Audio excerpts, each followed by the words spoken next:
நான் ஒரு influencer, okay, so நான் என்ன வேணால் பண்ணிக்கலாம் அப்படிங்கிறது. ஒருவேளை அந்த பொலிட்டிக்கல் ஷேடோக்குள்ளே அவர் இருந்து அப்போது இருந்த அந்த ஒரு ஆட்சி கீழே இருந்து அவர் இதெல்லாம் பண்ணாரோ அப்படிங்கிற ஒரு விஷயம் இருக்குது இல்லையா? இதே ஒரு காமன் மேன் பண்ணியிருந்தா விட்டுருப்பாங்களா? முழுக்க முழுக்க அவருக்கு இருக்கக்கூடிய இன்ஃப்ளூயன்ஸை யூஸ் பண்ணி ஒரு பொலிட்டிக்கல் ஒரு ஷேடோவில் இருந்து தான் இர்ஃபான் அவர்கள் இங்கே தப்பிச்சுட்டு இருந்தாரா அப்படிங்கிற ஒரு கேள்வி எல்லாராலையும் கேட்கப்பட்டது. தொடர்ந்து அவர் வந்து அந்த தவறுகளில் செஞ்சுக்கிட்டே தான் இருக்காரு அப்படிங்கிற ஒரு விஷயம். ஜெண்டர் ரிவீலிங் இங்கே பார்த்தோன்னா லைக் PCPNDT ஆக்ட் படி ஒரு 2 செக்ஷன் கீழே வந்து அவருக்கு பனிஷ்மெண்ட்ஸ் வந்து 5 வருஷம் வரைக்கும் கொடுக்கப்படலாம். அடுத்தது இது அவர் அட்வர்டைஸ் பண்ணார் இல்லையா, மீன்ஸ் தப்பிக்க முடியாத ஒரு குற்றம் அப்படிங்கிறது தான் ஒன்று. சட்டங்களின் அடிப்படையில் அவங்களுக்கு 3 to 5 வருடம் வரைக்கும் இங்கே பனிஷ்மெண்ட் அப்படிங்கிறது கொடுக்கப்படக்கூடிய சான்சஸ் ரொம்பவே அதிகம். அந்த குழந்தையுடைய தொப்புள் கொடியை கட் பண்ணது, ஓகே, ஏன்னா ஒரு ஆப்ரேஷன் தேட்டருக்குள்ளே வந்து ஈஸியாக அப்படி யாரையும் வந்து அலோவ் பண்ணிட மாட்டாங்க. அதுவும் ஒரு தொப்புள் கொடி அப்படிங்கிறது வந்து ரொம்ப சேஃபாக ஹேண்டில் பண்ண வேண்டியது, அது ட்ரெயின்டு டாக்டர்ஸ் ஹேண்டில் பண்ண வேண்டியது, ஓகே. அப்போ இங்கே நம்ம பார்த்தோம் அப்படின்னா சுகாதாரத்துறை அமைச்சராக இருக்கக்கூடிய மா சுப்பிரமணியம் அவர்கள் அந்த பர்டிகுலர் டாக்டர் மீது யார் வந்து அதை அலோவ் பண்ணாங்களோ, இர்ஃபான் கையில் யார் அந்த சிசர்ஸை கொடுத்தாங்க அந்த டாக்டர் மீது மட்டும் இங்க வந்து நடவடிக்கை எடுக்கப்படும். இர்ஃபான் என்ன கொலை குத்தமா பண்ணிட்டாரு அப்படின்னு சொல்லி அவரே அங்க சொல்லக்கூடியதை நம்மளால பார்க்க முடிஞ்சது.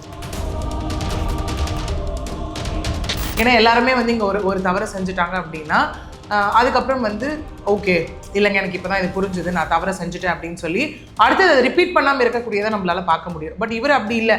ஒரு விஷயம் நடக்குதா அப்படியே வந்துட்டு ரொம்ப லெத்தாஜிக்காக ஒரு அப்பாலஜி வீடியோ ஒன்று போட்டுட்டு, ஒரு சாரி வீடியோ போட்டுட்டு, அத்தாரிட்டிஸ் கிட்ட போயிட்டு ஒரு சாரின்னு ஒரு லெட்டர் கொடுத்துட்டு அதுக்கப்புறம் அந்த வீடியோ ரிமூவ் பண்ணிட்டா ஓகே இதோட நம்மளது எல்லாமே முடிஞ்சிருச்சு அப்படிங்கிற மாதிரியான ஒரு விஷயம் கண்டிப்பாக கிடையவே கிடையாது. இப்படிலாம் பண்ணால் நமக்கு வியூஸ் அதிகமாக போகும், அதன் மூலியமாக நம்ம நல்லா சம்பாதிக்கலாம். அட் எண்ட் ஆஃப் த டே மணி நமக்கு வரும் அப்படிங்கிறது. மணி அப்படிங்கிற ஒரு விஷயத்தை வச்சு மட்டுமே தவறான ஒரு விஷயத்தை மக்கள்கிட்ட கொண்டு போய் சேர்க்கறது அப்படிங்கிறது which amounts to legal penalties, okay. அது மாதிரி தான் இர்ஃபான் அவர்கள் மீதும் இப்போ இந்த மாதிரியான அடுத்தடுத்த கட்ட நடவடிக்கைகளும் ப்ரொசீட் பண்ணப்பட்டு இருக்கு இந்த இடத்துல.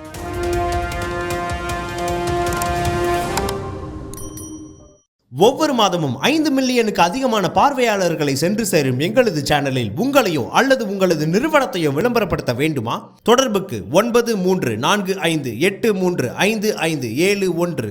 வணக்கம். வணக்கம் சார், எப்படி இருக்கீங்க? நல்லா இருக்கேன், நீங்கள் எப்படி இருக்கீங்க? நல்லா இருக்கோம் மேம். இர்ஃபான் அவர்களை தொடர்ந்து ஏகப்பட்ட சர்ச்சைகளை நம்ம வந்து பார்த்துருப்போம். ஆக்சுவலாக திமுக ஆட்சியில் வந்து இருந்தப்ப ஒரு சிலதுக்கு வந்து நாங்கள் நடவடிக்கை எடுப்போம் அப்படின்னு வந்து சொன்னாங்க. பட் ஒரு சில கேசஸ்லாம் பெண்டிங்கில் தான் வந்துருக்கு. ஒரு விஷயம் முடிஞ்சிருச்சுன்னு நினச்சோம். அதாவது இந்த ஜெண்டர் ரிவீல் வந்து பண்ணது, அந்த பார்ட்டி கொடுத்தது, அது கோர்ட்டே வந்து கண்டித்து மன்னிப்பெல்லாம் வந்து இவர் வந்து சொன்னார். பட் அது முடிஞ்சிருச்சுன்னு நினச்சா அந்த சர்ச்சை திரும்ப தொடர்றதா வந்து சொல்கிறாங்க. அந்த கேஸ் சம்பந்தமான விஷயங்கள், இவர் மேலே என்னென்ன சார்ஜஸ் வந்து போடப்படும், இவர் கைதாக வந்து வாய்ப்புகள் வந்து இருக்கா? எஸ், ஆக்சுவலி இர்ஃபான் அவர்களை தொடர்ந்து வந்து பார்த்தோம் அப்படின்னா 1 இல்லை 2 இல்லை, தொடர்ந்து நம்மளே பார்த்துட்ருக்கோம். ஒரு லீகலி பார்த்தோன்னா ஒரு 5 விஷயம் தொடர்ந்து நடந்துக்கிட்டே இருந்ததை பார்க்க முடிஞ்சுது. முதல்ல அந்த பென்ஸ் கார் விஷயத்துலேருந்து நம்ம ஆரம்பித்தோம் அப்படின்னா, அதாவது எங்கே அப்படின்னு பார்த்தோன்னா இந்த மறைமலை நகரில் வந்து ஒரு மூதாட்டி அவருடைய பென்ஸ் கார் இடிக்கப்பட்டு இறந்ததில் வந்து இல்லைங்க ஓட்டுனது அவர் கிடையாது, அவருடைய ஃப்ரெண்டு வந்து அசாருதீன் அப்படின்னு சொல்லி அங்கேருந்த போலீஸார் வந்து தாம்பரம் போலீஸார் வந்து இங்கே ஒரு எஃப்ஐஆர் வந்து ஒரு கேஸ் ரெஜிஸ்டர் பண்ணியிருந்தாங்க. அதனைத் தொடர்ந்து இல்லைங்க அதில் வந்து ஆள் மாறாட்டம் நடந்திருக்கு, இவருக்காக அவர் போய் வந்துட்டு அந்த இடத்துல அவர் ஏற்றுக்கிட்டாரு அப்படிங்கிற மாதிரியான ஒரு விஷயம் நடந்தது. அது முதல் விஷயம். அதனைத் தொடர்ந்து பார்த்தோம் அப்படின்னா மெயினாக அவர் பண்ணக்கூடியது, அவர் ஆரம்பித்த ஒரு விஷயம் அப்படியே பார்த்தா அந்த ஃபுட் ரிவ்யூவிங் தான் அவர் ஆரம்பிச்சது இல்லையா? அதாவது ஒரு சின்ன ரோட்டு கடையிலேருந்து பெரிய 5 ஸ்டார் ஹோட்டல்ஸ் வரைக்கும் போயிட்டு அவர் ஃபுட்டு எப்படி இருக்கும் ஏது இருக்குன்னு அவர் ரிவ்யூ பண்ண ஒரு விஷயம் தான். ஃபுட் பிளாகராக தான் அவர் வந்து ஃபஸ்ட்டு எல்லாருக்கும் தெரிய ஆரம்பிச்சது. அப்புறம் லைஃப் ஸ்டைல் விலாகிங் எல்லாமே வீலாகிங் எல்லாமே போட ஆரம்பித்தார் இல்லையா? அதுலேயும் ஒரு சர்ச்சை ஏற்பட்டுச்சு. என்ன அப்படின்னா இவர் சில ஹோட்டல்ஸ் போய் ஃபுட்டெல்லாம் ரிவ்யூ பண்ணுறாரு இல்லையா, அந்த இடத்துல திரும்ப இங்கே போயிட்டு நம்ம உணவு பாதுகாப்புத்துறை அதிகாரிகள் போய் திரும்ப அந்த இடத்துல வந்துட்டு இன்ஸ்பெக்ஷனுக்கு போகும்போது அவர் எங்கே ரிவ்யூஸ் கொடுத்து ரொம்ப நல்லா இருக்குன்னு சில ஹோட்டல் சொன்னாரோ அந்த ஹோட்டலில் வந்து இல்லைங்க பாதுகாப்பற்ற இது வந்து உணவு வந்து அங்கே விற்கப்படுது அப்படின்னு சொல்லி அந்த கடைகளுக்கு சீலும் வைக்கப்பட்டுச்சு. இது அடுத்ததை தொடர்ந்து பார்த்தோம். இதெல்லாம் இந்த ஒரு 5 வருட காலங்களுக்குள்ள நடந்த ஒரு விஷயம். அடுத்தது பார்த்தோம் அப்படின்னா ஜெண்டர் ரிவீலிங் விஷயம். அதுக்கு அடுத்தது பார்த்தோம் அப்படின்னா அம்பிளிக்கல் கார்டை கட் பண்ணது. அதாவது ஜெண்டர் ரிவீல் பண்ணதே இந்தியாவில், அதுவும் இந்தியன் சிட்டிசனாக இருந்துட்டு ஒரு பெரிய தவறான ஒரு விஷயம். இங்கே நிறைய பேருக்கு ஒரு சந்தேகம் ஏற்பட்டுச்சு. என்ன அப்படின்னா அவர் துபாயில் தானே போய் செக் பண்ணிட்டு வந்தார் அப்படின்னு. கிடையவே கிடையாது. ஐபிசியாக இருக்கட்டும், இப்போ பிஎன்எஸ்ஸாக இருக்கட்டும், சொல்லக்கூடிய ஒரு விஷயம் என்னவா இருக்குன்னா இந்தியன் சிட்டிசனாக இருக்கும் போது அவங்க வந்து இந்தியன் லாவை வந்து மதிக்கணும் அப்படிங்கிற ஒரு விஷயம் இருக்குது. என்னதான் அவங்க வந்துட்டு லைக் துபாயில் போயிட்டு அவங்க வந்து அந்த செக் பண்ணிட்டு வந்தாலும், தட் இஸ் கருவில் இருக்கக்கூடிய குழந்தை என்ன குழந்தை அப்படின்னு செக் பண்ணிட்டு வந்திருந்தாலும், இங்கே ஐ திங்க் அவர் 2024 வருடம் வந்து அவர் அது ஜெண்டர் ரிவீலிங் பார்ட்டின்னு ஒரு பெருசாக வச்சு ஒரு வீடியோ போட்டிருந்தாரு. கிட்டத்தட்ட அது 20 lakhs + வியூ போயிருந்தது. ஸோ அவுட் சைடு இந்தியா ஒரு இந்தியாவுக்குள்ளே நடந்தாலும் ஆஸ் பர் இந்தியன் ஆக்ட் அது வந்து தவறான ஒரு விஷயம் தான் அப்படின்னு சொல்லி தான் ஆக்ட் சொல்லக்கூடிய ஒன்றாக இருக்குது. ஓகே, அடுத்தது தொடர்ந்து பார்த்தோம் அப்படின்னா கடைசியாக நடந்த ரம்ஜான் வரைக்கும் அவர் சர்ச்சையில் ஏற்பட்டார். என்னென்னா, போய் இல்லாதவங்களுக்கு வந்து நான் உதவி பண்ணுறேன் அப்படிங்கிற பேரில் வந்துட்டு ரொம்ப அருவருக்கத்தக்க வகையில் பேசினதாக இருக்கட்டும், முகம் சுழிச்சதாக இருக்கட்டும், இந்த மாதிரி தொடர்ந்து அவரை நோக்கியான பல சர்ச்சைகள் வைக்கப்பட்டுக்கிட்டு தான் இருக்குது. அதாவது அது வந்து மனசாட்சி ரீதியாகவும் இருக்கட்டும், that is morality based, legality based, 2 பேஸ்லேயும் இருந்தது. ஸோ இது ரொம்ப பெருசாக பேசப்பட்ட 2 விஷயம் என்ன அப்படின்னு பார்த்தோன்னா, ஒன்று ஜெண்டர் ரிவீலிங், இன்னொன்று வந்து அம்பிளிக்கல் கார்ட் கட் பண்ணது. ஓகே, ஏன்னா எல்லாருமே வந்து இங்கே ஒரு தவறு செஞ்சுட்டாங்க அப்படின்னா அதுக்கப்புறம் வந்து ஓகே இல்லைங்க எனக்கு இப்போ தான் இது புரிஞ்சுது, நான் தவறை செஞ்சுட்டேன் அப்படின்னு சொல்லி அடுத்து அதை ரிப்பீட் பண்ணாமல் இருக்கக்கூடியதை நம்மளால் பார்க்க முடியும். பட் இவர் அப்படி இல்லை. ஒரு விஷயம் நடக்குதா அப்படியே வந்துட்டு ரொம்ப லெத்தாஜிக்காக ஒரு அப்பாலஜி வீடியோ ஒன்று போட்டுட்டு, ஒரு சாரி வீடியோ போட்டுட்டு, அத்தாரிட்டிஸ் கிட்ட போயிட்டு ஒரு சாரின்னு ஒரு லெட்டர் கொடுத்துட்டு, அதுக்கப்புறம் அந்த வீடியோ ரிமூவ் பண்ணிட்டா ஓகே இதோட நம்மளது எல்லாமே முடிஞ்சிருச்சு அப்படிங்கிற மாதிரியான ஒரு விஷயம் கண்டிப்பாக கிடையவே கிடையாது. ஏன்னா சட்டத்தின் முன்பாக 2 விஷயம் இங்கே பார்க்கப்படும். என்ன அப்படின்னு பார்த்தோன்னா, ஒன்று வந்து அவர் செஞ்சதுக்கான ஒரு பனிஷ்மெண்ட், இன்னொன்று அவரை வந்து ஆஸ் பர் ஆக்ட் செஞ்சது தவறாக இருந்து அவர் வந்து அதற்கான உரிய பெனால்ட்டிஸ் அவர் கொடுக்கல அப்படின்னா அது தப்பான ஒரு விஷயத்த செட் பண்ணிடும். விச் மீன்ஸ் பிரசிடெண்ட்டாக செட் பண்ணிடும். அந்த பிரசிடென்ட்குள்ளே போனோம் அப்படின்னா அவர் பண்ணிட்டாரு, நம்ம ஏன் பண்ணக்கூடாது அப்படிங்கிற மாதிரி அடுத்து வரக்கூடியவர்களும் இங்கே அதை இல்லீகலாக கையாள்வதற்கான வாய்ப்புகள் இங்கே நிறையவே இருக்குது அப்படிங்கிறது தான் விஷயம். ஓகே, ஸோ அதனை தொடர்ந்து நம்ம பார்த்தோம் அப்படின்னா, அதாவது கருவில் இருக்கக்கூடிய குழந்தை வந்து செக்ஸ் லைக் என்ன ஐடென்டிஃபிகேஷன் அப்படிங்கிறது மிக தவறான ஒரு விஷயம். ஏன்னா முன்னாடி நமக்கு வந்து பெண் சிசு கொலைகள் வந்து ஜாஸ்தி இருந்துட்டு இருந்தது இல்லையா. ஸோ 1994 தான் இந்த preconception and prenatal diagnostic technique act வந்து கொண்டு வரப்பட்டது. என்ன அப்படின்னா, கருவில் இருக்கக்கூடிய குழந்தை வந்து ஆணா பெண்ணா அப்படின்னு வந்து யாரும் போயிட்டு டெஸ்ட் ரூம் எடுக்கக்கூடாது.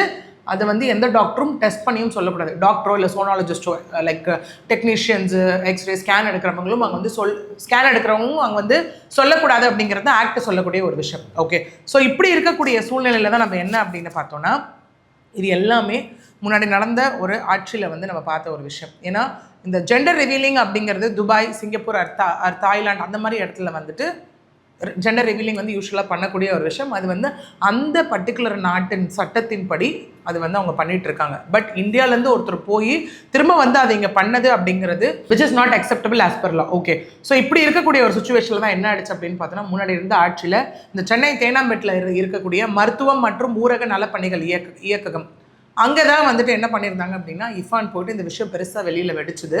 இஃபான் என்ன பண்ணியிருந்தார் அப்படின்னா, அங்கே போய்ட்டு ஈஸியாக வந்து ஒரு சாரி லெட்டர் கொடுத்துட்டார். ஓகே, சாரி லெட்டர் கொடுத்தோன்னே அத்தாரிட்டிஸும் என்ன பண்ணிட்டாங்க அப்படின்னா, அவர் வந்து அப்பாலஜி கேட்டாருங்க, அவர் பண்ணதுக்கு அவர் வருந்துட்டாருங்க அப்படின்னு சொல்லி என்ன பண்ணிட்டாங்கன்னா, அதை அக்செப்ட் பண்ணிட்டு அதை அப்படியே க்ளோஸ் பண்ணிட்டாங்க. ஓகே, இது ஒரு பக்கம். இதனை எதிர்த்து தான் இப்போ திரும்ப ஒரு அட்வொகேட் வந்து இது ரீஓப்பன் பண்ணி இப்போது அதனை தொடர்ந்து ஹைகோர்ட் வந்து ஒரு உத்தரவானதை இங்கே பிறப்பிச்சிருக்காங்க. என்ன அப்படின்னா, ஆகஸ்ட் 15ஆம் தேதிக்குள்ளே திரும்ப இதை விசாரித்து என்னன்றது ரிப்போர்ட்டை வந்து எங்களுக்கு திரும்ப கொடுக்கணும், அதன் மீது நடவடிக்கை எடுக்கப்படும் அப்படின்னு சொல்லியிருக்காங்க. இது ஒரு புறம். இன்னொரு பக்கம் பார்த்தோம் அப்படின்னா, அந்த குழந்தையுடைய தொப்புள் கொடியை கட் பண்ணது. ஓகே, ஏன்னா ஒரு ஆப்ரேஷன் தேட்டருக்குள்ளே வந்து ஈஸியாக அப்படி யாரையும் வந்து அலோவ் பண்ணிட மாட்டாங்க. அதுவும் ஒரு தொப்புள் கொடி அப்படிங்கிறது வந்து ரொம்ப சேஃபாக ஹேண்டில் பண்ண வேண்டியது, அது ட்ரெயின்டு டாக்டர்ஸ் ஹேண்டில் பண்ண வேண்டியது. ஓகே, ஒரு சாமானிய மக்கள்கிட்ட ஒரு காமன் மேனை உள்ளே கூப்பிட்டு அந்த அம்பிளிக்கல் கார்டை வந்து கட் பண்ண சொல்கிறது அப்படிங்கிறது அகெயின் அது உயிருக்கே ஆபத்தாக விளையக்கூடிய ஒரு செயல் தான். அப்படி இருக்கும் போது தான் அப்போ இங்கே நம்ம பார்த்தோம் அப்படின்னா, சுகாதாரத்துறை அமைச்சராக இருந்தக்கூடிய மா சுப்பிரமணியம் அவர்கிட்ட வரும்போது அவர் முதல்ல சொன்னது என்னவாக இருந்ததுன்னா, இல்லை இது வந்து யாராக இருந்தாலும் அவங்கள விடமாட்டோம், அவங்க மீது வந்து தக்க நடவடிக்கை எடுக்கப்படும் அப்படின்னு சொல்லியிருந்தார். அப்படியே நம்ம கொஞ்சம் காலம் கழித்து பார்த்தோம் அப்படின்னா, அங்கே என்ன நடந்திருந்தது அப்படி பார்த்தோன்னா, அந்த பர்டிகுலர் டாக்டர் மீது யார் வந்து அதை அலோவ் பண்ணாங்களோ, இஃபான் கையில் யார் அந்த சிசர்ஸை கொடுத்தாங்களோ அந்த டாக்டர் மீது மட்டும் இங்கே வந்து நடவடிக்கை எடுக்கப்படும். இஃபான் என்ன கொலக்குத்தமாக பண்ணிட்டாரு அப்படின்னு சொல்லி அவரே அங்கே சொல்லக்கூடியதை நம்மளால் பார்க்க முடிஞ்சுது. ஓகே, இது வந்து அடுத்த கட்ட ஒரு விஷயம். ஸோ இது இப்படி போயிட்டு இருக்கும் போது தான் இங்கே என்னென்னா, அடுத்த கட்டமாக அட்வொகேட் ஜெகநாத் அப்படிங்கிறவர் வந்து ஹைகோர்ட்டில் ஒரு பெட்டிஷன் வந்து ஃபைல் பண்ணுறாரு. ஸோ இங்கே அவர் சொன்ன விஷயம் என்னென்னா, அவர் ஃபைல் பண்ண ஒரு பெட்டிஷன் 14 மாதங்களாக விசாரணையில் இருந்து ஜூன் 30ஆம் தேதி கோர்ட் வந்து ஒரு ஜட்மெண்ட் கொடுக்குறாங்க. என்ன ஜட்மெண்ட் கொடுக்குறாங்க அப்படின்னா, யாருக்குன்னா மருத்துவம் மற்றும் ஊரக நலப்பணிகள் இயக்ககம்க்கு ஒரு கொடுக்குறாங்க. DMRHS என்ன சொல்கிறாங்கன்னா, நீங்கள் 2 பேரையும் கூப்பிட்டு விசாரிக்கிறத இன் கேமரா ப்ரொசீடிங்ஸாக பண்ணணும். ஓகே, அந்த இடத்துல விசாரணையும் நடக்கும், எக்ஸாமினேஷன், கிராஸ் எக்ஸாமினேஷன். இப்போ அங்கே இருக்கக்கூடிய அஃபிஷியல்ஸ்க்கு ஏதாவது சந்தேகம் இருக்கிற பட்சத்தில் வந்து அவங்க கிட்ட கொஷின்ஸ் கேட்பாங்க இல்லையா. ஸோ அந்த கிராஸ் எக்ஸாமினேஷன் கம்ப்ளீட்டாக இன் கேமரா ப்ரொசீடிங்ஸாக நீங்கள் எடுத்து அதன் மீது வந்து ஒரு ரிப்போர்ட் ரெடி பண்ணி அதை எங்களுக்கு சப்மிட் பண்ணணும் அப்படின்னு சொல்லியிருந்தாங்க. ஸோ அவர் என்ன சொன்னாருங்க அந்த அட்வொகேட் அப்படின்னு பார்த்தோன்னா, இந்த கேஸை வந்து நான் அடுத்தது கேட்கும் போது க்ளோஸ் ஆகிடுச்சுன்னு ஒரு விஷயம் வந்தது. அப்போ தான் இந்த லா படி அது தப்பு, ப்ளஸ் இது தவறான பிரசிடென்ட் செட் பண்ணிடக்கூடாது அப்படிங்கிறதுக்காக மத்திய சுகாதாரத்துறை அமைச்சருக்கு தான் இவர் வந்து ஃபர்ஸ்ட் ஒரு லெட்டர் எழுதினதாக சொல்லியிருக்காரு அந்த இடத்துல. ஸோ அதன் விளைவாக என்ன பண்ணாங்க அப்படின்னா, அந்த டைரக்டர் இருப்பாங்கல்ல, அந்த டைமில் வந்து இளங்கோ மகேஸ்வரன் ஒரு டைரக்டர் இருந்தார். அவருக்கு வந்து இந்த மத்திய சுகாதாரத்துறை அமைச்சர் வந்து ஒரு டைரக்ஷன் கொடுத்ததாக சொல்லப்படுது. என்னன்னா, இந்த மாதிரி ஒரு விஷயம் நடந்திருக்கு, இதில் வந்து வயலேஷன் ஆஃப் ஆக்ட் இருந்ததுன்னா ஓகே அவர் மீது நடவடிக்கை எடுங்க அப்படின்னு சொல்லி ஒரு டைரக்ஷன் பாஸ் பண்ணதாக சொல்லப்படுது. அவங்க என்ன பண்ணுறாங்க அப்படின்னா, வயலேஷன் இருந்தும் திரும்ப சுகாதாரத்துறை செயலாளர், தலைமை செயலாளர் இவங்க 2 பேரும் வந்து காப்பி அனுப்புகிறாங்க. திரும்ப என்னென்னு அனுப்புகிறாங்கன்னா, இந்த மாதிரி அவர் வந்து க்ளோஷர் கொடுத்துட்றாங்க, அவர் சாரி கேட்டுட்டாரு, அது அக்செப்ட் ஆகிடுச்சு அப்படின்னு சொல்லி கொடுத்ததின் விளைவாக எந்த ஆக்ஷனும் எடுக்கப்படலை அப்படின்னு சொல்லி அவர் திரும்ப என்ன பண்ணுறாரு அப்படின்னா, இந்த DMRHSோட டைரக்டர் ராஜமூர்த்தி அவர்கள் வந்து இவர்கிட்ட திரும்ப இந்த கேஸை வந்து க்ளோஸ் பண்ணிட்டோம் அப்படின்னு சொல்லியிருக்காங்க. எப்படி இந்த கேஸை வந்து அவ்வளோ ஈஸியாக க்ளோஸ் பண்ணலாம், இது வந்து இல்லீகலாக அவர் வந்து பண்ணியிருக்காருன்னு சொல்லி தான் இவர் ஹைகோர்ட்டில் ஒன்று வந்து இந்த பெட்டிஷன் ஃபைல் பண்ணுறாரு. அதன் விளைவாக சொல்லப்பட்டதான் இது. அவரோட சைட்லேருந்து டீடைல்டு ரிட்டன் எக்ஸ்ப்ளனேஷனும் கொடுத்துருக்காரு. அதாவது இது ஆக்ட் படி எப்படி வயலேட் பண்ணுது, ஓகே அவர் எந்த மாதிரியான தவறு இதில் செஞ்சுருக்காரு அப்படிங்கிற மாதிரி. இன்னொன்று அவரும் சொல்லியிருக்காரு, ஒரு வாரத்துக்குள்ளே இதன் மீதான ரிப்போர்ட் ரெடி பண்ணி கொடுக்குறோம் அப்படின்னு சொல்லி உறுதி அளிச்சிருக்கிறதாவும் இங்கே வந்து சொல்லியிருக்காரு. ஸோ இதுதான் வந்து நமக்கு என்டையராக இந்த ஜெண்டர் ரிவீலிங் தொடர்ந்து ஆரம்பித்து, இல்லைங்க அவரை சாரி கேட்டுட்டாரு முடிஞ்சிருச்சு அப்படின்னு நினச்ச ஒரு விஷயம் திரும்ப இல்லை ஆஸ் பர் ஆக்ட் இது தவறான ஒரு விஷயம் அப்படிங்கிற அடிப்படையில் திரும்ப இது வந்து ரீஓப்பன் பண்ணப்பட்டு ஆகஸ்ட் 15க்குள்ளே நமக்கு மேபி நமக்கு என்ன இதில் அடுத்த கட்டமாக இருக்க போகுது அப்படிங்கிறது நமக்கு தெரிய வரக்கூடிய ஒரு விஷயமா இருக்கும். ஆக்சுவலாக இப்போ 2 கேஸ் அவர் மேலே வந்து பயந்தாங்க. தொப்புள் கொடி கட் பண்ண சம்மந்தமாக ஒன்று, அது மருத்துவம் மற்றும் ஊரக வளர்ச்சி சம்மந்தமானது, இன்னொன்று ஜெண்டர் ரிவீலிங். இது 2த்துக்குமே செப்பரேட்டாக கேசஸ் வந்து நடக்குமா மேம், இல்லை இந்த கால அவகாசத்துக்குள்ளே 2 கேஸையுமே நீங்கள் சப்மிட் பண்ணணும்னு சொல்லியிருக்காங்க? இல்லை, இப்போ நம்ம பார்த்தோம் அப்படின்னா அந்த ஹாஸ்பிட்டல் மீது, தட் இஸ் அந்த டாக்டர் மீது வந்துட்டு என்ன ஆயிடுச்சுன்னா, செம்மஞ்சேரி போலீஸ் ஸ்டேஷனில் ஒரு எஃப்ஐஆர் வந்து ரெஜிஸ்டர் பண்ணப்பட்டிருந்தது. பட் அதோடைய ஸ்டேட்டஸும் இது வரைக்கும் நமக்கு என்னன்றது தெரியல. ஓகே, ஏன்னா இங்கே முழுக்க அவருக்கு இருக்கக்கூடிய இன்ஃப்ளூயன்ஸை யூஸ் பண்ணி ஒரு பொலிட்டிக்கல் ஒரு ஷேடோவில் இருந்து தான் இர்ஃபான் அவர்கள் இங்கே தப்பிச்சுட்டு இருந்தாரா அப்படிங்கிற ஒரு கேள்வி எல்லாராலையும் கேட்கப்பட்டது இல்லையா. ஏன்னா இதனை தொடர்ந்து அவர் தொடர்ந்து அவர் வந்து அந்த தவறுகளில் செஞ்சுக்கிட்டே தான் இருக்காரு அப்படிங்கிற ஒரு விஷயம். ஸோ அப்படி பார்க்கும்போது இந்த 2ம் which is of different aspect. Okay, ஒன்று வந்து அந்த ஜெண்டர் ரிவீலிங், இன்னொன்று வந்து அந்த தொப்புள் கொடியை கட் பண்ணுது. ஜெண்டர் ரிவீலிங் இங்கே பார்த்தோன்னா லைக் PCPNDT ஆக்ட் படி ஒரு 2 செக்ஷன் கீழே வந்து அவருக்கு பனிஷ்மெண்ட்ஸ் வந்து 5 வருஷம் வரைக்கும் கொடுக்கப்படலாம். That is mandatory punishment. Okay, ஒன்று வந்து அண்டர் செக்ஷன் 23 clause 3 படி இந்த மாதிரி ஜெண்டர் ரிவீலிங் பண்ணுறது தவறான ஒரு விஷயம், அதுக்கு 3 வருஷம் to 50,000 ஃபைன். இது திரும்ப ஒரு சப்சிக்வெண்ட்டாக இது தொடர்ச்சியாக நடந்துக்கிட்டே இருக்குது அப்படிங்கிற பட்சத்தில் 5 வருஷம் to 1 lakh. அடுத்தது இது அவர் அட்வர்டைஸ் பண்ணார் இல்லையா, ஒரு பக்கம் போய் பார்த்துட்டு வந்தார், இன்னொரு பக்கம் அவரோட சோஷியல் மீடியா பேஜஸில் ஹேஷ்டாக்ஸ் போட்டு எல்லாமே பண்ணி அவர் வந்து இது வந்து அட்வர்டைஸ் பண்ணார் இல்லையா. விச் மீன்ஸ் மீடியா அவுட்லெட்ஸில் அட்வர்டைஸ் பண்ணதுக்காக ஆஸ் பர் செக்ஷன் 22 கீழே mandatory imprisonment of 3 years, which means தப்பிக்க முடியாத ஒரு குற்றம் அப்படிங்கிறது தான் ஒன்று. இன்னொரு பக்கம் பார்த்தோம் அப்படின்னா, இதுவே ஏதாவது ஒரு டாக்டர் இந்தியாவில் பண்ணியிருந்தா, ஏதாவது சோனாலஜிஸ்டோ, அதாவது அந்த ஸ்கேன் எடுக்கக்கூடியவர்களோ, இல்லை வந்துட்டு ஒரு டாக்டர்ஸோ இங்கே பண்ணியிருந்தாங்க அப்படின்னா அவங்களுக்கும் ஸ்ட்ரிக்ட் இம்ப்ரிசன்மெண்ட் 3 வருஷம் வரைக்கும் கொடுக்கப்படும். அவங்களோட லைசன்ஸ் கேன்சல் பண்ணப்படும். ஓகே, இல்லை அவங்க ஒரு ஸ்கேன் சென்டர் வச்சுருக்காங்க அப்படின்னா அதோட லைசன்ஸ், அந்த டாக்டரோட ஸ்டேட் மெடிக்கல் லைசன்ஸ், அது எல்லாமே டெம்பரவரியாவோ இல்லை பர்மனெண்ட்டாவோ அங்கே கேன்சல் பண்ணப்படும் அப்படிங்கிறது தான் விஷயம். இது வந்து எதுக்காக அப்படின்னா ஜெண்டர் ரிவீலிங்காக. ஓகே, இன்னொரு பக்கம் பார்த்தோம் அப்படின்னா தொப்புள் கொடியை கட் பண்ணார் இல்லையா, அது எங்கே அப்படின்னா அந்த ரெயின்போ சில்ட்ரன்ஸ் ஹாஸ்பிட்டல் சோழிங்கநல்லூரில் நடந்த ஒரு விஷயம் தான். ஓகே, ஸோ அப்படி இருக்கும்போது அதுக்கு வந்து என்ன ஆகும்னா அட்மினிஸ்ட்ரேட்டிவ் பெனால்ட்டிஸ் வரும். ஓகே, அது நம்ம ஒரு 3 கேட்டகரியாக பிரிக்கலாம். முதல் கேட்டகரி பார்த்தோம் அப்படின்னா hospital penalties as per section 5 clause 2 Tamil Nadu private clinical establishment act, அது கீழே வரும். அந்த ஹாஸ்பிட்டலோட ரெஜிஸ்ட்ரேஷனை 10 நாள் வந்து ஸ்டாப் பண்ணுறதுக்கும், அந்த 10 நாள் வந்து அவங்க ஃபர்தர் ஆக்டிவிட்டிஸ் எதுவும் பண்ண முடியாத அளவுக்கும் 50,000 ரூபா ஃபைன் இது போடப்படலாம் இல்லையா. 2வது வந்து டாக்டர்ஸ் டிசிப்ளினரி ஸ்டேட்டஸ், அதன் விளைவாக இங்கே என்ன பண்ணலாம் அப்படின்னா தமிழ்நாடு மெடிக்கல் கவுன்சில் வந்து இந்த டாக்டர் தானே சிசர்ஸை கொடுத்தாங்க, ஸோ அவங்களோட லைசன்ஸ் வந்து இங்கே கேன்சல் பண்ணப்படும். அடுத்ததாக அந்த போலீஸ் ஆக்ஷன் சொன்ன மாதிரி செமஞ்சேரியில் அந்த எஃப்ஐஆர் ஃபைல் பண்ணியிருக்காங்க இல்லையா, ஸோ அதனை தொடர்ந்து நேஷனல் மெடிக்கல் கவுன்சில் ஆக்ட் கீழே அவங்க வந்து அவங்களோட டியூட்டியை அவங்க வயலேட் பண்ணிட்டாங்கன்னு சொல்லி அவங்க மீது கிரிமினல் ஆக்ஷன் எடுக்கப்படும். ஸோ இது ரெண்டும் வெவ்வேறு மாதிரியான ஒரு வழக்கு. ஸோ ஒரு வெவ்வேறு மாதிரியான சட்டங்களின் அடிப்படையில் அவங்களுக்கு 3லிருந்து 5 வருடம் வரைக்கும் இங்கே பனிஷ்மெண்ட் அப்படிங்கிறது கொடுக்கப்படக்கூடிய சான்சஸ் ரொம்பவே அதிகம். இப்போ இதோட நோக்கமெல்லாம் இப்போ ஜெண்டர் ரிவீல் வந்து நடத்தியிருக்காரு, அது ஒரு ஃபேமிலி சைடு வந்து எல்லாம் சொல்லியிருக்காருனா கூட ஓகே, அதை வீடியோவாக போடுறப்ப தான் அது ஒரு வைலேஷனுக்குள்ளே சட்டப்படியே தவறாக வந்து வருது. அதே மாதிரி தான் நம்ம இதையும் பார்க்க வந்து முடியுதுல்ல மேம். அவங்க பேபி வந்து பிறக்கிறப்ப அதை அப்படி தான் நமக்கே தெரியுது அவங்க அதை வந்து கட் பண்ணியிருக்காரு. அப்படி ஏன் இந்த மாதிரி வியூஸ்காண்டியே இதை பண்ணுறதுக்கான நோக்கம்தான், இல்லைன்னா தெரிஞ்சே பண்ணியிருக்காரா, ஒருவேளை நம்ம வேறு தப்பிச்சிடலாம் நம்ம தான், இந்த ஒரு சந்தேகம் வருது. எஸ், இங்கே வந்து நம்ம அந்த ஹாஸ்பிட்டல் அந்த விலாகும் நம்ம அவரோட வீலாக் பார்த்துருந்தோம் அப்படின்னா, அவர் அந்த ஹாஸ்பிட்டலுக்குள்ளே என்ட்ரு ஆனதுலேருந்து அது கிட்டத்தட்ட ஐ திங்க் ஒரு 16 minutes ஆஃப் வீடியோ சம்திங் ஏதோ ஒரு எடிட் பண்ணி கம்ப்ளீட்டாக என்ட்ரு ஆனதுலேருந்து கடைசியாக அந்த தொப்புள் கொடியை கட் பண்ணி குழந்தைய வாங்குற வரைக்குமான ஒரு விஷயம் வந்து அங்கே அவர் வந்து நடத்தியிருப்பார் அந்த இடத்துல. ஓகே, ஸோ இங்கே என்ன நம்ம பார்க்குறோம் அப்படின்னா, ஒன்று எஸ் முதல்ல வந்து ஒரு பெரிய தவறை வந்து செஞ்சுட்டார். ஓகே, ஏன்னா ignorance of law is not an excuse actually. ஏன்னா இப்போ நான் இந்தியாவில் இருந்துக்கிட்டு இல்லைங்க எனக்கு வந்து இந்த சட்டம் தெரியாது, இப்படி இருந்தது எனக்கு இது நடக்கும்னு தெரியாது அப்படின்னு சொல்லி எந்த சிட்டிசனும் வந்து எங்கேயும் போய் கிளைம் பண்ண முடியாது. அதாவது எனக்கு எக்ஸம்ஷன் கொடுங்க, நான் தெரியாமல் பண்ணிட்டேன் அப்படிங்கிற மாதிரி சொல்ல முடியாது. அதன் விளைவாக தான் இங்கே இவரோட அப்பாலஜி அக்செப்ட் பண்ணப்படாமல் இப்போ வந்து அடுத்தது கோர்ட்டோட பெட்டிஷன் மூலியமாக இது அடுத்தடுத்த கட்டத்தை நோக்கி போயிட்டு இருக்கு இந்த இடத்துல. ஓகே, இங்கே என்னன்னா மேபி என்ன நடந்தாலும் பார்த்துக்கலாம் அப்படிங்கிற ஒரு விஷயம் வருதா அப்படின்னு இங்கேன்னு இல்லை, சில இன்ஃப்ளூயன்சஸ் பண்ணக்கூடியது இந்த மாதிரி இருக்குது. என்னென்னா கரெக்டான விஷயத்த இருக்கபடி கொண்டு போய் சேர்க்கறது, மக்கள்கிட்ட நல்ல விஷயத்தை மட்டும் கொண்டு போய் சேர்க்கணும் அப்படிங்கிற மாதிரியான செட் ஆஃப் இன்ஃப்ளூயன்சஸும் அந்த இடத்துல இருக்காங்க. ஓகே, இன்னொரு பக்கம் பார்க்க போனோம் அப்படின்னா வியூஸ்க்காக அட்லீஸ்ட் நமக்கு வந்து வியூஸ் போகணும். அதாவது ஒரு விஷயத்தை எப்படி பரபரப்பாக ஆக்கி போடலாம், ஓகே, பாசிட்டிவ் விட நெகட்டிவாக எப்படி ஒரு விஷயத்தை கொண்டு போய் சேர்க்கலாம், இப்படிலாம் பண்ணால் நமக்கு வியூஸ் அதிகமாக போகும், அதன் மூலியமாக நம்ம நல்லா சம்பாதிக்கலாம். அட் எண்ட் ஆஃப் த டே மணி நமக்கு வரும் அப்படிங்கிறது.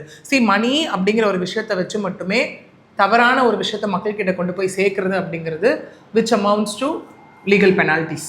ஓகே, அது மாதிரி தான் இர்ஃபான் அவர்கள் மீதும் இப்போ இந்த மாதிரியான அடுத்தடுத்த கட்ட நடவடிக்கைகளும் இங்கே வந்து எடுத்து நடவடிக்கைகளும் ப்ரொசீட் பண்ணப்பட்டுருக்கு இந்த இடத்துல. ஓகே, அப்படி இருக்கும்போது இங்கே முழுசாக நம்ம பார்க்க வேண்டிய ஒரு விஷயம், நான் ஒரு இன்ஃப்ளூயன்சர், ஓகே, ஸோ நான் என்ன வேணால் பண்ணிக்கலாம் அப்படிங்கிறது. ஒருவேளை அந்த பொலிட்டிக்கல் ஷேடோக்குள்ளே அவர் இருந்து அப்போது இருந்த அந்த ஒரு ஆட்சி கீழே இருந்து அவர் இதெல்லாம் பண்ணாரோ அப்படிங்கிற ஒரு விஷயம் இருக்குது இல்லையா. இதே ஒரு காமன் மேன் பண்ணியிருந்தால் விட்டுருப்பாங்களா? கண்டிப்பாக கிடையாது. இதே ஒரு காமன் மேன் இந்த மாதிரி அவர் ஒரு வீடியோ கூட இல்லை, இந்த மாதிரி ஏதோ ஒரு விஷயம் யார் மூலியமாக தெரிய வந்து இல்லை இந்த மாதிரி பண்ணன்னு ஒரு போஸ்ட்டு ஒரு பிளாக் போட்டிருந்தாலே விட்டுருப்பாங்களா அந்த இடத்துல, விச் இஸ் அகெயின்ஸ்ட் லா.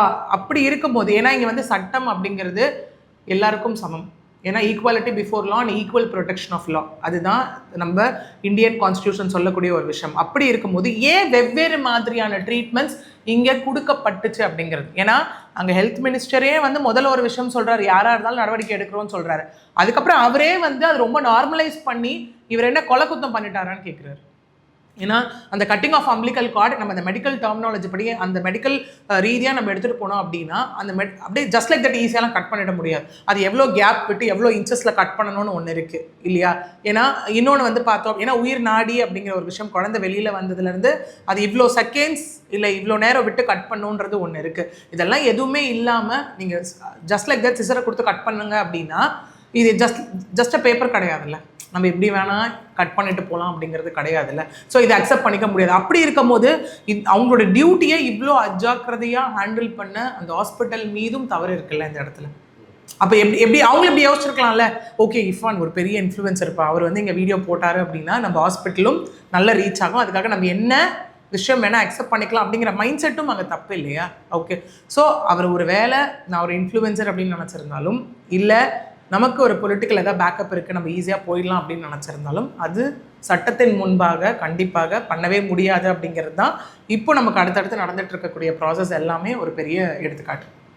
இப்போ ஆல்ரெடி அவர் மேலே இந்த வழக்குகள்லாம் வந்துருக்கு. இப்போ நிறைய பேர் வந்து சொல்கிற மாதிரி போன ஆட்சியில் தப்பிச்சிருந்தாலும் இந்த புதிய ஆட்சி வந்தோடனே அதுக்கான ப்ரொசீஜரும் போகுது. அதனால தான் இப்போ நமக்கே அது நியூஸாக வந்தாயிருக்கு.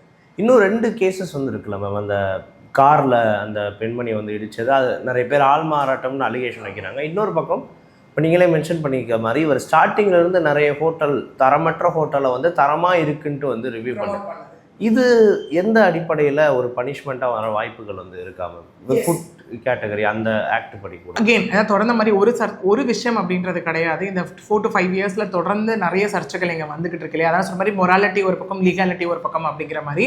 இன்னொன்று பார்த்தோம்னா நம்ம கடந்த ஆட்சி அப்படின்னும் போது அட்வொகேட் அவர்கள் வந்து ஃபைல் பண்ண ஒரு விஷயம் 14 மாதங்களாக இந்த விசாரணையில் இருந்தது. அப்போவே அவர் அதை ஃபைல் பண்ணிட்டார். ஓகே, கோர்ட்டோட ஃபைனல் விசாரணையானது தான் நமக்கு வந்து இந்த ஜூன் 3ஆம் தேதி நடந்து அதன் தொடர்ச்சியாக கொடுக்கப்பட்ட ஒரு விஷயம். ஓகே, இது ஒரு புறம் இருக்குது. ஓகே, ஏன்னா இங்கே என்ன நடந்தாலும் கோர்ட் ஒரு ஆர்டர் கொடுத்துட்டாங்க அப்படின்னா யாராவது அதை ஃபாலோ பண்ணலை அந்த கொடுத்த அவகாசத்துக்குள்ளே அப்படின்னும் போது அது ஆட்டோமேட்டிக்காக கண்டெம்ட் ஆஃப் கோர்ட்குள்ளே போயிடும். ஓகே, அடுத்த கட்ட நடவடிக்கையை நோக்கி அது போகக்கூடிய ஒரு விஷயமாக இருக்கும். ஒன்று, அதனை தொடர்ந்து ஸ்டில் நமக்கு வந்து இந்த கார் இடித்து இறந்த ஒரு விஷயம், அந்த ஆள்மாறாட்டம்னு சொல்லக்கூடிய விஷயமா இருக்கட்டும், இன்னொரு பக்கம் வந்து அந்த ஃபுட் ரிலேட்டட் விஷயமா இருக்கட்டும், ரெண்டும் நமக்கு இன்னும் ஸ்டேட்டஸ் அன்னோன். அது எந்த கட்டத்தில் இருக்குது, அதன் அடுத்ததை நோக்கி எந்த மாதிரி போகுது அப்படின்னு நமக்கு தெரியாது. ஓகே, ஏன்னா ஜஸ்ட் லைக் தட் நான் ஒரு இன்ஃப்ளூயன்சராக இருக்கேன் அப்படிங்கிறதுக்காக எல்லாத்தையும் ப்ரமோட் பண்ணிடலாம் அப்படிங்கிறது கிடையாது. அகெயின் ஒரு ரெஸ்பான்சிபிளான பொசிஷனில் இருக்கணும். ஏன்னா நம்ம இன்றைக்கி எங்கே போனாலும் முன்னெல்லாம் வந்து என்னென்னா யார்கிட்டயாவது கேட்டு எங்கே சாப்பாடு நல்லா இருக்கும்னு வெளியூர் போனால் போவோம். இப்போ என்ன ஆயிடுச்சுன்னா நம்ம முதல்ல திறக்கிற விஷயம் யூடியூப் இல்லை இன்ஸ்டாகிராமாக தான் இருக்கும் இல்லையா? ஒரு திருச்சி போகிறோம், இல்லை மதுரை போகிறோம், இல்லை சென்னைக்குள்ளே யாராவது புதுசாக வரோம், இல்லை சென்னைக்குள்ளே இருக்க நம்மளே எனக்கு டிஃப்ரெண்ட்டாக ஒரு ஃபுட்டு வேணும் அப்படின்னா போய் ஓப்பன் பண்ணி ஃபுட் விளாகர்லாம் என்ன ஸ்பாட்ஸ் போட்டிருக்காங்க என்ன மாதிரி. அப்போ மிஸ்கைடிங் தி ஆடியன்ஸ் இருக்குல்ல அங்கே. ஓகே, ஸோ அந்த மாதிரியான ஒரு விஷயம் மேபி இதில் இந்த மாதிரி பாதிக்கப்பட்டிருந்தாங்க, இல்லை உணவு பாதுகாப்புத்துறை சார்பாக அவங்க அடுத்த கட்டமாக இதில் தான் எடுத்துகிட்டு போகிறாங்க அப்படின்னா கண்டிப்பாக அதுக்கான ஒரு என்கொயரிஸும் அங்கே எடுத்துகிட்டு போகப்படும். இதோட ஸ்டேட்டஸும் எப்படின்னு பார்க்கணும். அந்த இறந்து போனாங்க இல்லையா மூதாட்டி, இல்லை பாதிக்கப்பட்ட அவங்க தரப்புல இருந்து ஸ்ட்ராங்காக இல்லை ஆள்மாறாட்டம் நடந்திருக்கு அப்படிங்கிற பட்சத்தில் அவங்க அடுத்தடுத்த கட்டமாக நீதிமன்றத்தை நோக்கி ஏதாவது ஃபைல் பண்ணாங்களா அப்படிங்கிற ஸ்டேட்டஸ் எல்லாமே வச்சு தான் இது அடுத்த கட்டத்தை நோக்கி அது ரெண்டுமே நமக்கு வெளியே தெரிய வரும்.